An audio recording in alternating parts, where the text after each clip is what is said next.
नमस्कार दोस्तों, स्वागत है आप सभी का। आज हम जून 2021 के मासिक करंट अफेयर्स का रिवीजन करेंगे। ये इस सीरीज़ का पार्ट 2 होगा।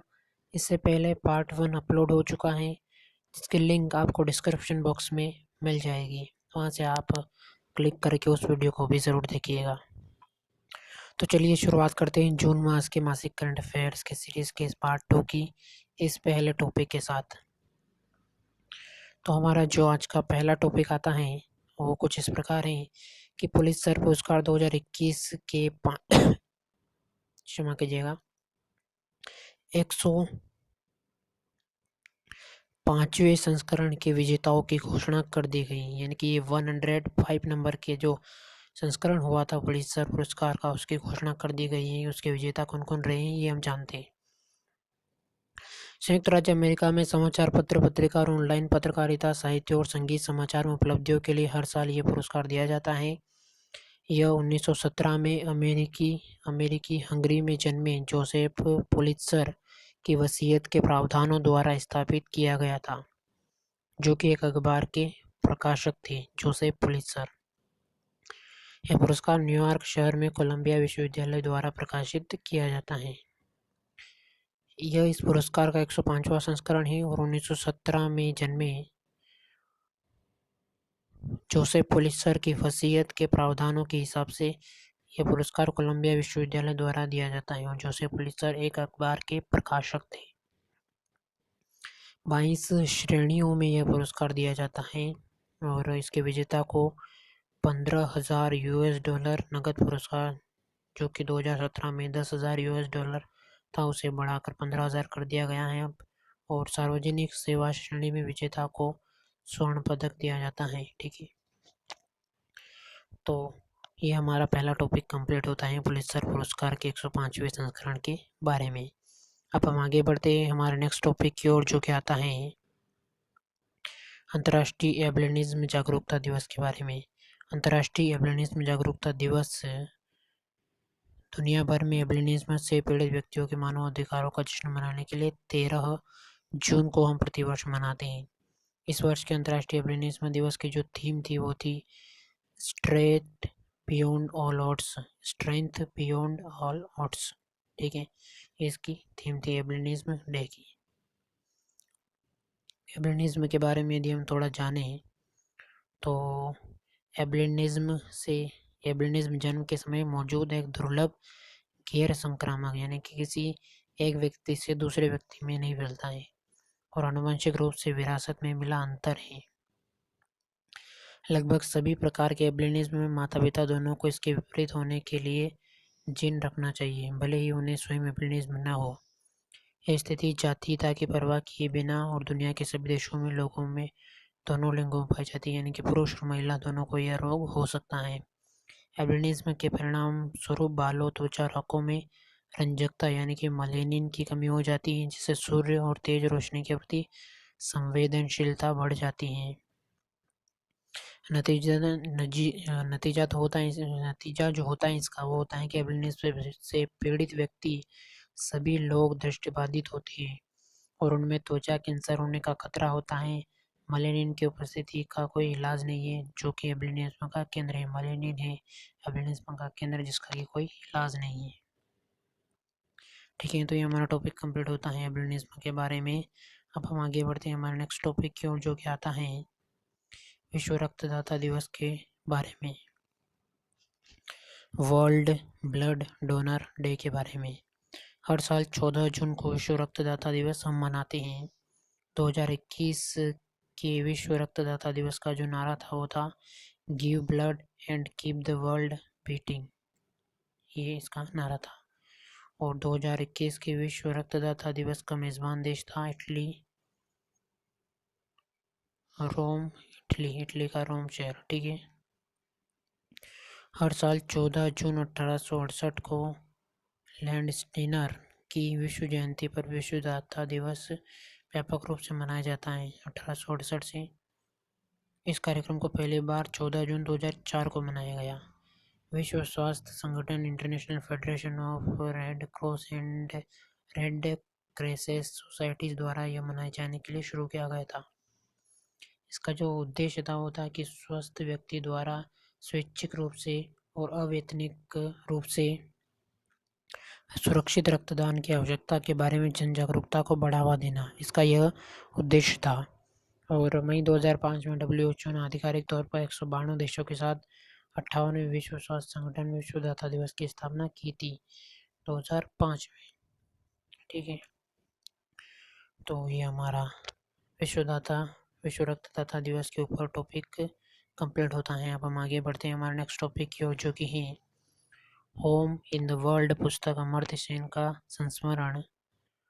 हमारे समय के दुनिया के अग्रणी सार्वजनिक बुद्धिजीवियों में से एक नोबेल पुरस्कार विजेता अमर्त्य सेन ने अपना होम इन द वर्ल्ड लिखा है,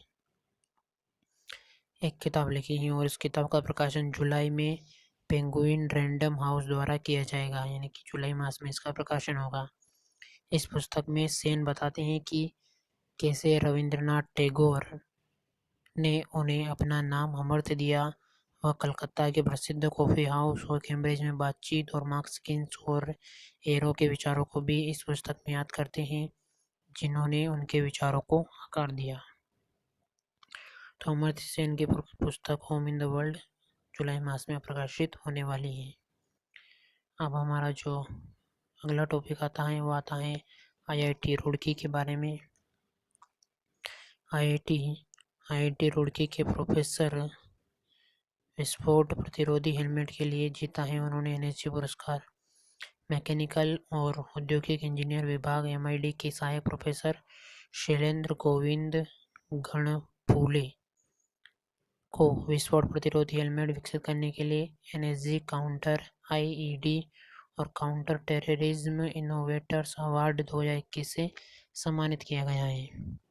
यह NSG द्वारा वार्षिक पुरस्कार का दूसरा संस्करण था। समारोह गुड़गांव के मानसवर में राष्ट्रीय सुरक्षा गार्ड NSG परिसर में आयोजित किया गया था। तो IIT रुड़की के प्रोफेसर को मिला है यह पुरस्कार शैलेंद्र गोविंद गणपुले को। थोड़ा और जाने इसके बारे में, तो प्रोफेसर गणपुले द्वारा डिज़ाइन किया गया विस्फोट प्रतिरोधी हेलमेट 4 की तकनीक तत्परता के साथ IED प्रेरित ब्लास्ट वेव से सैन्य कर्मियों की रक्षा के लिए पारंपरिक हेलमेट का एक उन्नत संस्करण है। राष्ट्रीय सुरक्षा गार्ड NSG काउंटर IED एवं काउंटर टेररिज्म इनोवेटर अवार्ड की स्थापना योग्य अन्वेषकों में की गई है, जिन्होंने राष्ट्रीय सुरक्षा के लिए काउंटर IED और आतंकरोधी क्षेत्रों में नवाचार के लिए उत्कृष्ट योगदान दिया है। तो जो भी व्यक्ति राष्ट्रीय सुरक्षा के लिए और आतंकरोधी क्षेत्रों में नवाचार करते हैं उनको यह पुरस्कार दिया जाता है। तो इस बार का पुरस्कार IIT रुड़की के प्रोफेसर शैलेंद्र गणपुले को मिला है यह हेलमेट विकसित करने के लिए। अब हम हमारे अगले टॉपिक की ओर बढ़ते हैं। तो हमारा जो आज का अगला टॉपिक आता है वो आता है विश्व बुजुर्ग दुर्व्यवहार जागरूकता दिवस, world elder abuse awareness day. हर साल यह 15 जून को मनाते हैं और यह दिन बुजुर्गों के साथ दुर्व्यवहार और पीड़ा के विरोध में आवाज़ उठाने के लिए मनाते हैं। विश्व बुजुर्ग जागरूकता दिवस दुर्व्यवहार जागरूकता दिवस का इतिहास जो है वो है कि international network for the prevention of Elder abuse के विरोध के बाद संयुक्त राष्ट्र संकल्प 66/127 को दरकिनार करते हुए 2011 में संयुक्त राष्ट्र महासभा द्वारा आधिकारिक तौर पर इस दिवस को मनाने की मान्यता दी गई थी 2011 में। तो प्रतिवर्ष 15 जून को विश्व बुजुर्ग दुर्व्यवहार जागरूकता दिवस मनाते हैं। तो हमारा जो अगला टॉपिक आता है वो आता है, ये थोड़ा एक्स्ट्रा टॉपिक जुड़ गया है जिसका डिस्कशन हम थोड़ा बाद में करेंगे। ये क्रिकेटर सुरेश रैना की एक बुक के बारे में जिसका डिस्कशन हम अगले वीडियो में करेंगे, जो इस सीरीज़ का पार्ट 3 होगा। अभी हम पार्ट 2 डिस्कशन कर रहे हैं। हमारा जो अगला टॉपिक आता है वो आता है असम सरकार अगले साल से भारत रत्न और पद्म पुरस्कारों के अपने संस्करण पेश करेगी। कैबिनेट ने अन्य नागरिक सम्मानों की भी स्थापना की, जैसे हर साल 3 व्यक्तियों को असम विभूषण, 5 को असम भूषण और 10 लोगों को असम श्री प्रदान किया जाएगा। इन 4 पुरस्कारों में क्रमशः 5 लाख रुपए, 3 लाख और 2 लाख और 1 लाख रुपए के नगद पुरस्कार दिए जाएंगे। तो असम के अपने खुद के असम भूषण, असम विभूषण, असम भूषण और असम श्री नामक पुरस्कार होंगे, जो भारत के पद्म भूषण, पद्म विभूषण और पद्मश्री नाम से पुरस्कार हैं। उसी की तर्ज पर असम राज्य के अपने पुरस्कार होंगे अगले साल से। असम के जो राज्यपाल हैं वो हैं जगदीश मुखी और असम के मुख्यमंत्री हेमंत बिस्वा शर्मा हैं। ठीक है, तो ये हमारा टॉपिक कंप्लीट होता है असम के नए पुरस्कारों के बारे में।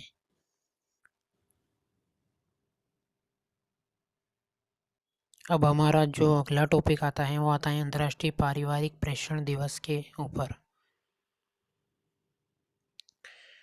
यह हर साल 16 जून को हम मनाते हैं। IDFR लगभग 800 मिलियन परिवार के सदस्यों के जीवन को बेहतर बनाने के लिए 200 मिलियन अधिक प्रवासियों द्वारा दिए गए योगदान को सम्मानित करने के लिए यह दिवस मनाया जाता है। यह दिन आर्थिक असुरक्षा, प्राकृतिक जलवायु से संबंधित आपदाओं और अन्य वैश्विक महामारी का सामना करने में प्रवासी श्रमिकों की तन्मयता पर प्रकाश डालता है। और पहला अंतर्राष्ट्रीय परिवार प्रेषण दिवस 16 जून 2015 को मनाया गया था। तो हम प्रतिवर्ष 16 जून को अंतर्राष्ट्रीय पारिवारिक प्रेषण दिवस मनाते हैं।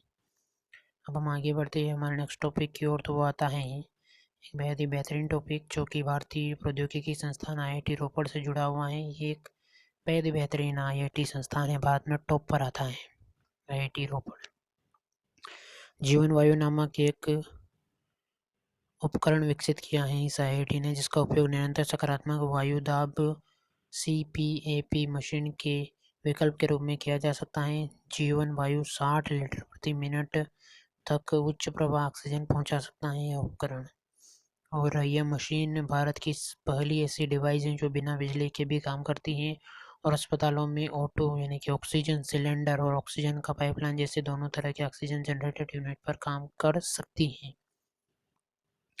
इससे पहले यह प्रावधान मौजूदा CPAP मशीनों में नहीं थे। CPAP थेरेपी स्लीप एप्नियम नामक नींद के दौरान सांस लेने में समस्या वाले रोगियों के लिए एक उपचार पद्धति है CPAP। तो IIT रोपड़ ने जीवन वायु नामक एक ऑक्सीजन के लिए उपकरण प्रस्तुत किया है, इस उपकरण बनाया है। ठीक है, अब हम आगे बढ़ते हैं हमारे नेक्स्ट टॉपिक की ओर, जो कि आता है भारतीय पहलवान विनेश फोगाट ने पोलैंड ओपन में 53 किलोग्राम वर्ग में स्वर्ण पदक जीता। यह उनका सीजन का तीसरा खिताब है। इससे पहले उन्होंने मॉन्टेओ पॉलीकॉन इवेंट मार्च में और एशियन चैंपियनशिप अप्रैल में स्वर्ण पदक जीता था। उन्होंने फाइनल में यूक्रेन की क्रिस्टीना बेरेजा को हराया। क्रिस्टीना बेरेजा ने पोलैंड ओपन में रजत पदक जीता। इससे पहले भारतीय पहलवान अंशु मलिक बुखार के कारण 57 किलोग्राम प्रतियोगिता से बाहर हो गए थे। तो विनेश फोगाट ने 53 किलोग्राम वर्ग में स्वर्ण पदक जीता है। विनेश फोगाट, ये है विनेश फोगाट। ठीक है, अब हम आगे बढ़ते हैं हमारे नेक्स्ट टॉपिक की ओर, जो कि आता है रज महोत्सव के बारे में। रज महोत्सव ओडिशा में मनाया जाता है। यह 3 दिनों का अनूठा त्यौहार है, जिसमें राज्य द्वारा मानसून की शुरुआत और पृथ्वी की नारित्व का जश्न मनाया जाता है। ऐसा माना जाता है कि इस दौरान धरती माता या भूदेवी को मासिक धर्म आता है।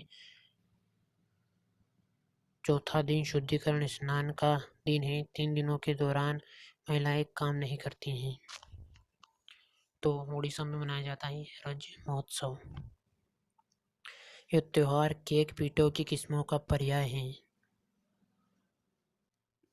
इस प्रकार ओडिशा पर्यटन विकास निगम OTDC ने भी पीठा ऑन व्हीकल नामक नाम से पीटा ऑन व्हीकल नाम से एक विशेष कार्यक्रम शुरू किया। पीटा ऑन व्हीकल्स पहियों पर कियोस्क पर विभिन्न प्रकार के पीठ जैसे पोड़ा पीठ, मंडा, काकरा, आरिशा, चकली और चंद्रकला उपलब्ध कराए गए हैं। पारंपरिक केक बेचने वाले इन वाहनों को भुवनेश्वर, कटक, संबलपुर में रखा गया है। तो रज महोत्सव उड़ीसा में मनाया जाता है। अब हम उड़ीसा के कुछ और त्योहारों के बारे में बात करेंगे यहाँ पर। तो हम चलते हैं, शुरुआत करते हैं। रज महोत्सव उड़ीसा में मनाया जाता है। यह 3 दिनों का त्यौहार है। यही रिपीट हुआ है शायद। जी हाँ, यही रिपीट हो गया है। अब हमको यहाँ से पढ़ना है उड़ीसा के त्योहारों के बारे में कि उड़ीसा के अन्य त्यौहार हैं जैसे कि कलिंग महोत्सव होता है उड़ीसा में ही, और चंदन यात्रा आती है, कोणार्क नृत्य महोत्सव मनाया जाता है, माघ सप्तमी, छऊ उत्सव, नौखाई और छतर यात्रा, ये सभी उड़ीसा के प्रमुख त्यौहार हैं। उड़ीसा के मुख्यमंत्री की बात करें तो वो है नवीन पटनायक और यहाँ के राज्यपाल हैं गणेशी लाल। ठीक है, तो ये हमारा टॉपिक कंप्लीट होता है रज महोत्सव के बारे में। अब हम आगे बढ़ते हैं हमारे नेक्स्ट टॉपिक की ओर। तो वो आता है विश्व मरुस्थलीकरण और सूखा रोकथाम दिवस के बारे में। यह दिवस हर साल 17 जून को हम मनाते हैं। यह दिन मरुस्थलीकरण और सूखे की स्थिति के बारे में जागरूकता बढ़ाने और मरुस्थलीकरण को रोकने तथा सूखे से उभरने के तरीकों पर प्रकाश डालने के लिए हम मनाते हैं। इस वर्ष का जो विषय है वो है restoration land and recovery, we build back better with healthy land 2021 का यह विषय है। Restoration land recovery, we build back better with healthy land. और इसका जो इतिहास है वो कुछ इस प्रकार है कि 1994 में संयुक्त राष्ट्र महासभा ने कठिनाई के बारे में लोगों को जागरूक करने के लिए 17 जून को विश्व मरुस्थलीकरण और सूखा रोकथाम दिवस की घोषणा की थी 1994 में। तो प्रतिवर्ष हम मनाते हैं 17 जून को यह दिवस। अब हम आगे बढ़े हमारे आज के नेक्स्ट टॉपिक की ओर। तो वो है लोगों में ऑटिज्म के बारे में जागरूकता पैदा करने और ऑटिस्टिक लोगों के लिए गर्व के महत्व और व्यापक समाज में सकारात्मक बदलाव लाने के लिए हर साल 18 जून को ऑटिस्टिक प्राइड डे हम मनाते हैं। इस दिन का प्रतिनिधित्व एक इंद्रधनुष अनंत प्रतीक द्वारा किया जाता है जो ऑटिस्टिक लोगों को अनंत संभावनाओं को दर्शाता है। ऑटिस्टिक प्राइड डे पहली बार 2005 में ब्राज़ील में स्पीच फॉर फ्रीडम नामक संगठन द्वारा मनाया गया था 2005 में। तब से हम प्रतिवर्ष 18 जून को यह दिवस मनाते हैं। अब हमारा जो अगला टॉपिक आता है वो आता है सस्टेनेबल गैस्ट्रोनॉमी के बारे में। सस्टेनेबल गैस्ट्रोनॉमी डे हर साल हम 18 जून को विश्व स्तर पर मनाते हैं। इस दिन को 21 दिसंबर 2016 को संयुक्त राष्ट्र महासभा द्वारा नामित किया गया था। गैस्ट्रोनॉमी का जो अर्थ है वो है कि अच्छा भोजन चुनने, पकाने और खाने का अभ्यास या कला। दूसरे शब्दों में सस्टेनेबल गैस्ट्रोनॉमी इस बात को ध्यान में रखता है कि सामग्री कहाँ से है, भोजन कैसे उगाया गया है और हमारे बाज़ारों तक अंततः हमारे प्लेटों तक ये कैसे पहुंचा है। तो इसी के बारे में जागरूकता के लिए सस्टेनेबल गैस्ट्रोनॉमी डे हम मनाते हैं प्रतिवर्ष 18 जून को। ठीक है, तो ये हमारा टॉपिक भी कंप्लीट होता है सस्टेनेबल गैस्ट्रोनॉमी के बारे में। हम आगे आते हैं हमारे अगले टॉपिक की ओर जो कि है यूरोपीय अंतरिक्ष एजेंसी ESA के बारे में। इसने दुनिया के पहले लकड़ी के उपग्रह को लॉन्च करने की योजना बनाई है। इसे न्यूजीलैंड से लॉन्च किया जाएगा। 2021 के अंत तक रॉकेट लैब इलेक्ट्रॉन रॉकेट से लॉन्च किया जाएगा। उपग्रह जारी मैकेनेन के दिमाग की उपज है। यूरोपीय अंतरिक्ष एजेंसी का जो मुख्यालय है वो फ्रांस के पेरिस में है। इसकी स्थापना 1975 में 30 मई के दिन की गई थी यूरोप में। इसके जो CEO हैं वो हैं जोहान डिट्रिच वर्नर और यूरोपीय अंतरिक्ष एजेंसी के CEO हैं। ठीक है, अब हम आगे बढ़े तो इसके बारे में थोड़ा और दिया हुआ है यहाँ पर कि उपग्रह वीसा वुडसेट एक नैनो उपग्रह है। इसका प्रत्येक पक्ष लंबाई, चौड़ाई और ऊंचाई 10 सेमी की यानी कि लंबा भी 10 है, चौड़ा भी 10 है और सभी पक्ष इसके 10-10 के हैं, 10 सेंटीमीटर के। ठीक है। इसके साथ ही उपग्रह सेंसर यूरोपीय अंतरिक्ष एजेंसी ईसा द्वारा विकसित किया गया है और डिजाइनरों ने लकड़ी को सूखा रखने के लिए एक थर्मल वैक्यूम कक्ष में इसे रखा है। लकड़ी से आने वाली वाष्प को कम करने और परमाणु ऑक्सीजन के क्षारीकरण प्रभाव से बचाने के लिए एक बहुत पतली एल्यूमीनियम ऑक्साइड परत का प्रयोग किया गया है। गैर लकड़ी के बाहरी हिस्से को एल्यूमीनियम रेल से बनाया गया है। ठीक है। तो यूरोपीय अंतरिक्ष एजेंसी पहला लकड़ी का उपग्रह भेजेगी।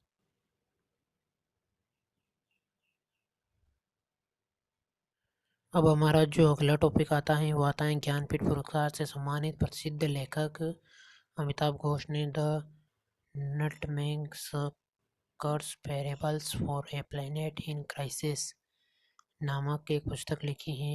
यह जॉन मोर्रे द्वारा प्रकाशित किया गया है। पुस्तक जायफल की कहानी के से आज दुनिया पर उपनिवेशवाद के इतिहास के बारे में बात करती है। द्वीपों से यात्रा मानव जीवन और पर्यावरण के शोषण की व्यापक औपनिवेशिक मानसिकता पर प्रकाश डालती है जो आज भी मौजूद है। घोष की कुछ अन्य उल्लेखनीय कृतियों में से बीस ट्रायोलॉजी और द ग्रेट डिटैचमेंट शामिल है। तो अमिताभ घोष की पुस्तक आ रही है द नटमेग्स कर्स नाम से। ठीक है। अब हम आगे बढ़े हमारे नेक्स्ट टॉपिक की ओर, तो वो आता है विश्व संगीत दिवस के बारे में जो हर वर्ष 21 जून को मनाते हैं। ये दिन शौकिया और पेशेवर संगीतकारों को सम्मानित करने के लिए मनाते हैं। 120 से अधिक देश पार्कों, सड़कों, स्टेशनों, संग्रहालयों ऐसे अन्य सार्वजनिक स्थानों पर मुक्त सार्वजनिक संगीत कार्यक्रम आयोजित करके विश्व संगीत दिवस मनाते हैं। 1982 में पेरिस में ग्रीष्मकालीन संस्कृति के दिन विश्व संगीत दिवस की स्थापना फ्रांस के संस्कृति मंत्री जैक लैंग ने की थी और एक फ्रांसीसी संगीतकार, रेडियो निर्माता, कला प्रकाशक को उत्सव आयोजित मॉरिस फ्लेटरेट द्वारा की गई थी। जैक लैंग और मॉरिस फ्लेटरेट द्वारा इस दिवस की स्थापना 1982 में की गई थी, जिसे हम प्रतिवर्ष 21 जून को मनाते हैं। अब हम आगे बढ़ते हैं हमारे नेक्स्ट टॉपिक की ओर, जो कि आता है योग का अभ्यास करने के कई लाभों के बारे में दुनिया को जागरूक करने के लिए संयुक्त राष्ट्र हर साल को 21 जून को विश्व योग दिवस मनाता है और मनाया जाता है। योग एक प्राचीन शारीरिक, मानसिक और आध्यात्मिक अभ्यास है जिसकी उत्पत्ति भारत में हुई है। योग शब्द संस्कृत से लिया गया है जिसका अर्थ है जुड़ना या मिलना। शरीर और चेतना के मिलन का यह प्रतीक है। योग की इस महत्वपूर्ण भूमिका स्वीकार करते हुए इस वर्ष अंतर्राष्ट्रीय योग दिवस का स्मरणोत्सव कल्याण के लिए योगा फॉर वेलबीइंग पर केंद्रित योग का अभ्यास, जिससे अभ्यास कैसे करे व्यक्ति के समग्र स्वास्थ्य को बढ़ावा दे सकता है। तो प्रतिवर्ष 21 जून को हम मनाते हैं विश्व योग दिवस, अंतर्राष्ट्रीय योग दिवस। थोड़ा और जाने हम तो भारत ने अंतर्राष्ट्रीय योग दिवस की स्थापना के लिए मसौदा संकल्प का प्रस्ताव रखा। इस प्रस्ताव का रिकॉर्ड 175 देशों ने समर्थन किया। इसकी सार्वभौमिक अपील को स्वीकार करते हुए 11 जून 2014 को संयुक्त राष्ट्र ने 69/131 द्वारा 31 जून को अंतर्राष्ट्रीय योग दिवस मनाए जाने की घोषणा कर दी थी, जिसे हम 2015 से मना रहे हैं। अब हम आगे बढ़े तो इसके बारे में थोड़ा इससे रिलेटेड ही एक टॉपिक है, वो है कि 21 जून 2021 को 7वें अंतर्राष्ट्रीय योग दिवस के अवसर पर प्रधानमंत्री नरेंद्र मोदी ने माई योगा मोबाइल ऐप का एक अनावरण किया है। इस ऐप को विश्व स्वास्थ्य संगठन WHO और आयुर्वेद, योगा और प्राकृतिक चिकित्सा मंत्रालय, यूनानी सिद्ध और होम्योपैथी आयुष मंत्रालय, भारत सरकार के सहयोग से विकसित किया गया है। माई योगा ऐप को माई योगा ऐप विभिन्न भाषाओं में कई योग प्रशिक्षण वीडियो और ऑडियो अभ्यास सत्रों के साथ पहले से लोड है। हमारे अपने घरों में आराम से जो योग किए जा सकते हैं। वर्तमान में माई योगा ऐप अंग्रेजी, हिंदी और फ्रेंच में उपलब्ध है, लेकिन आने वाले महीनों में अन्य संयुक्त राष्ट्र भाषाओं में उपलब्ध इसे कराया जाएगा। एक पहल के माध्यम से पीएम मोदी सरकार का लक्ष्य है कि एक विश्व एक स्वास्थ्य, वन वर्ल्ड वन हेल्थ के आदर्श वाक्य को प्राप्त करना है। तो माई योगा ऐप लॉन्च किया गया है 21 जून 2021 को पीएम मोदी द्वारा। हमारा जो सेकेंड लास्ट टॉपिक आता है आज का, वो आता है कि विश्व मानवतावादी दिवस यानी कि वर्ल्ड ह्यूमनिस्टिक डे प्रतिवर्ष 21 जून को मनाते हैं और हर साल जून संक्रांति पर मनाते हैं, जो हर साल लगभग 21 जून को ही पड़ती हैं। और इस दिन का आयोजन अंतर्राष्ट्रीय मानवतावादी और नैतिक संघ द्वारा 1980 से किया जा रहा है। इसके जो अध्यक्ष हैं वो एड्रियो कॉप्सन है। इसकी स्थापना 1982 में 52 में होती है। इसका मुख्यालय यूनाइटेड किंगडम के लंदन में है। अब हमारा जो आज का आखिरी टॉपिक आता है वो आता है अरुणाचल प्रदेश की महिला डॉक्टर तडांगू मीनू राज्य की पहली और देश की दूसरी भारतीय महिला हैं जिन्हें अंतर्राष्ट्रीय मुक्केबाजी संघ यानी कि इंटरनेशनल बॉक्सिंग एसोसिएशन की समिति का सदस्य नियुक्त किया गया है। डॉक्टर तडांग मीनू को उन्हें मुक्केबाजी के क्षेत्र में उनके समृद्ध ज्ञान और अनुभव के लिए AIBA द्वारा नियुक्त किया गया है। डॉक्टर तडांग वर्तमान में राजीव गांधी विश्वविद्यालय में शारीरिक शिक्षा विभाग के अध्यक्ष हैं, जो 2 साल के लिए भारतीय महिला आयोग में बॉक्सिंग फेडरेशन के अध्यक्ष हैं।